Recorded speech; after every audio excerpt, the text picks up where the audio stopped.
एक साधु बाबा स्वयं को बहुत ही होशियार समझते थे। उनके दो चेले थे। दोनों ही चेले काफी हृष्ट-पुष्ट और लंबे गड़े थे।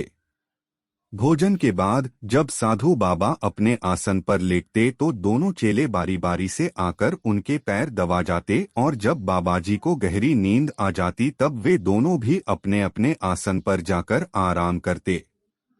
एक दिन बाबाजी ने सोचा, क्यों न अपनी दोनों टांगें दोनों चेलों के हवाले कर दूं। इस तरह दोनों टांगों का बंटवारा करने से खूब सेवा होगी और मुझे अधिक सुख मिल सकेगा। यह सोचकर बाबाजी ने अपनी दाई टांग एक के हवाले की और बाई टांग दूसरे को दे दी। दोनों टांगें चेलों के हवाले करने के बाद बाबाजी सुख से रहने लगे। चेले भी अपने हिस्से में आई हुई टांग की सेवा तनमन से करने लगे। अपनी अपनी टांग को मजबूत और स्वस्थ बनाने के लिए उनमें होड़ लग गई। रात दिन मालिशें होने लगीं। टांगों को कसरतें कराई जाने लगीं और हर तरह से दोनों चले अपनी अपनी टांगों की रक्षा में लगे रहे। बाबाजी बड़े चतुर थे। वे चाहते थे कि चेलों पर डांटपट होती रहे। इसके लिए वे कभी बाई टांग को मोटा हुआ बताते और कभी दाई टांग को अधिक स्वस्थ हुआ कहते। वे कभी एक चेले की प्रशंसा करते कभी दूसरे की, ताकि सेवा में किसी तरह की कमी न रह जाए।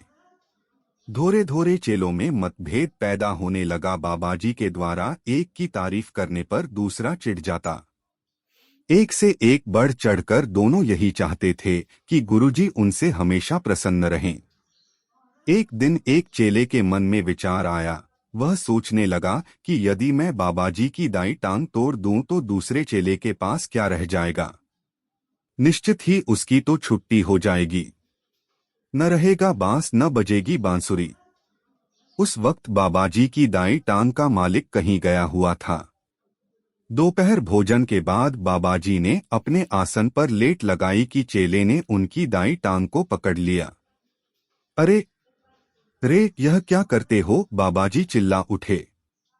कुछ नहीं महाराज, देखना चाहता हूं कि यह टांग कितनी मजबूत है। आप निश्चिंत रहें, आपका कुछ नहीं बिगड़ेगा, कहकर उसने टांग को अपनी तरफ खींचा और उसे तोड़ डाला। बाबाजी दर्द के कारण बेहोश हो गए।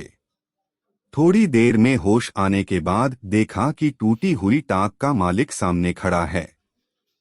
पीड़ा से कराहते हुए बाबाजी को देखकर पूछा तो मालूम हुआ कि बाईं टांग वाले चेले ने यह काम किया है। सुनकर वह आगब बूला हो गया। सोचने लगा, मुझे सेवा से अलग कर वह अकेला ही बाबा की कृपा का पात्र बनना चाहता है, लेकिन मैं ऐसा कभी न होने दूंगा। सोचकर उसने उसके हिस्से वाली टांग को पकड़कर खींचा। बाबा चिल्लाए, ठहरो ठहरो, अब तुम यह क्या करने जा रहे हो? क्रोध से भरे हुए चेले ने उत्तर दिया, इस टांग के साथ मैं भी वही करूंगा जो उसने मेरी वाली टांग के साथ किया है। उसने मेरी टांग तोड़ी है, अब मैं भी इसका भुर्ता बना डालूंगा। बाबा चिल्लाएं, अरे कमबख्तो, ऐसा न करो, कम से कम एक टांग को तो ठीक रहने दो। बाबा ने बड़े प्रेम से उसे समझाया, बेटा यह टांग तो मेरी है, उसकी नहीं। इसे भी तोड़ डालेगा तो फिर मेरे पास क्या बचेगा? चेले ने उत्तर दिया, गुरुजी, आप ही कहते हैं कि दुष्ट के साथ दुष्टता ही करनी चाहिए। उसने मेरी वाली टांग तोड़ दी, जब तक मैंने उसका बदला न लिया मुझे बिल्कुल चैन न पड़ेगा। मैं इस टांग को तोड़कर ही मानूंगा, कहकर चेले ने दाई टांग को पकड़कर खींचा और उसके 4 टुकड़े कर दिए।